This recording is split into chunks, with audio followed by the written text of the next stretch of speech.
സിജോ, ഇപ്പോൾ രേഷ്മ സൂചിപ്പിച്ചത് സിജോയും കേട്ട് കാണുമല്ലോ. അവരുടെ പട്ടയം ഉൾപ്പെടെ വാങ്ങിവെക്കുന്ന ഒരു സമീപനം ഇപ്പോൾ മന്ത്രിതലത്തിൽ ഇടപെടൽ ഉണ്ടായി എന്ന് പറയുമ്പോഴും ഇനിയും നമുക്ക് വേണ്ടത് തുടർ നടപടികളാണ്, തുടരൊരു ഫോളോ അപ്പ് ആണ്. അപ്പോൾ ഏത് തലത്തിലായിരിക്കും സർക്കാർ ഈ വിഷയത്തെ ഇനിയും നേരിടേണ്ടത്, ഇടപെടൽ നടത്തേണ്ടത്? പ്രത്യേകിച്ച് മന്ത്രി ഉദ്യോഗസ്ഥർക്ക് നിർദ്ദേശം നൽകി, അത് ജില്ലാ തലത്തിലെ ഉദ്യോഗസ്ഥർക്കാണ് നിർദ്ദേശം നൽകിയത്. അവർ ഏത് തലത്തിലായിരിക്കും ഇതിനിയും മുന്നോട്ട് കൊണ്ടുപോകേണ്ടത്?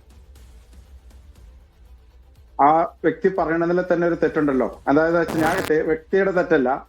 റവന്യൂ വകുപ്പ് കൊടുത്ത പട്ടയം വനം വകുപ്പിനോട് വാങ്ങി വെക്കാൻ വനം വകുപ്പിന് എന്താ അധികാരം? അത് റവന്യൂ വകുപ്പ് ക്രയവിക്രയം ചെയ്യാൻ അതല്ലെങ്കിൽ അവിടെ താമസിക്കാനുള്ള അധികാരമാണല്ലോ അവർക്ക് കൊടുത്ത പട്ടയം. പട്ടയം ബ്ലോക്കിൽ നിന്ന് വാങ്ങിയെന്നാണ് രേഷ്മ പറഞ്ഞത്. ബ്ലോക്കിൽ നിന്ന് വാങ്ങി വെച്ചു എന്നാണ്. ഏത് ബ്ലോക്കിൽ നിന്ന് ആയിക്കോട്ടെ, എവിടെ നിന്നും ആയിക്കോട്ടെ, അത് റവന്യൂ വകുപ്പ് കൊടുത്ത സാധനമല്ലേ. അത് വനം വകുപ്പിന് മേടിച്ചു വെക്കേണ്ട കാര്യമുണ്ടോ? തീർച്ചയായും. ഞാൻ എന്റെ പരിസരത്ത് കണ്ട വിഷയം ഇതാണ്.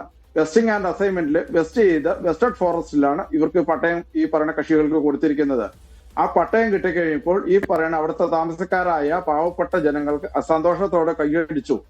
ഇപ്പോൾ സംഭവിക്കുന്നതെന്ന് വെച്ച് കഴിഞ്ഞാൽ തുടർന്ന് അത് കരമടയ്ക്കാൻ പറ്റാണ്ട് അവർ താമസിക്കുന്നു എന്നല്ലാണ്ട് തുടർന്ന് ഒരു നടപടിയും, ഒരു വീട് വെക്കാനോ ഒരു പൊസിഷൻ സർട്ടിഫിക്കറ്റ് വാങ്ങിക്കാനോ ലോൺ എടുക്കാനോ ഒന്നും അവർക്ക് ചെയ്യാൻ സാധിക്കുന്നില്ല. പിന്നെ ആ ഭൂമി വീണ്ടെടുക്കണമെങ്കിൽ ട്രൈബ്യൂണലിനെ സമീപിക്കണം. ട്രൈബ്യൂണലിനെ സമീപിച്ചു കഴിഞ്ഞാൽ കോടതി